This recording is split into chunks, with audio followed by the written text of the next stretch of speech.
What do you do when you have your very first argument, or maybe your second one, and it's with someone you're attracted to, or maybe someone you're in a relationship with?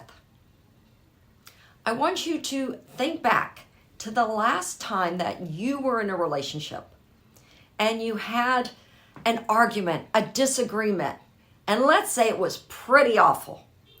He probably yelled insults to you and you yelled at him.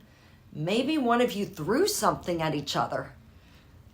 That's definitely not something that I recommend, but I've heard it happens. Maybe it was so bad that one of you stormed out and you didn't return till many hours or many days later. Hopefully, you were able to get through this and you were able to talk about what your expectations were, what his were, and why one or both of you got angry in the first place. And hopefully you were able to listen to the other person. Hopefully the two of you were able to come together with the goal of love and compassion versus more anger. But before the two of you got back together, you were probably worried. You were probably concerned. And maybe you didn't know if this relationship was going to last or if this was the end.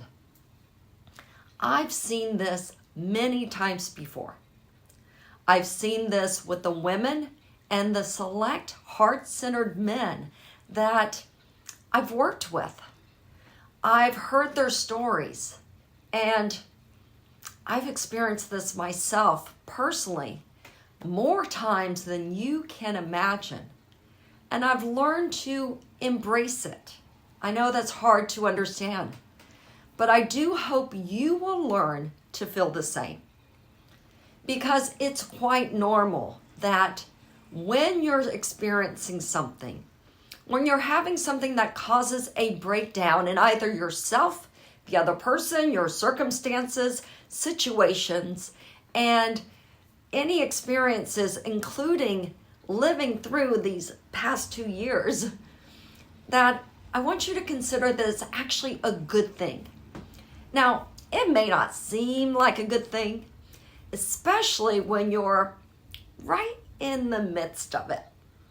But if you can hold on, if you can understand, you will be rewarded greatly with a profound, life-changing experience. It's called the breakdown before the breakthrough. A lot of people in my world, the women I work with, we call it the rupture before the rapture. And what that means is that things have to break apart. Things have to expand, which really feels uncomfortable. It feels uncomfortable because in order for something to come together, in order for it to grow and to evolve, and create results that are incredibly positive and uplifting, it's got to break down first. So think back when you had a breakup and how horrible and sad you felt. And then after a period of time in which you experienced so much sadness, so much anger and loneliness, maybe even depression, you healed and you ended up meeting someone even better. Or maybe think back when you got fired or you lost out on a promotion and you were also confused, sad, and angry. But then you got an even better job. Or maybe you even started your own business like I did. Whatever happened led you to more opportunities and an even better life. So when you are having this argument, this disagreement, you can do one of two things. You can end it, which you get to decide whether that's right for you. Or you can use it to propel you to become closer to that person. Now, it takes a lot of maturity. It takes a lot of strength and a lot of stamina. But if the two of you are in it for the long run, if you're in it to create something better, then it can cause you to understand and open up and be vulnerable. Let down your guard so that you can understand what brought you to that. And you can use it to understand more about where that person's coming from. You can understand where you're coming from. They can understand where they came from, what their expectations were.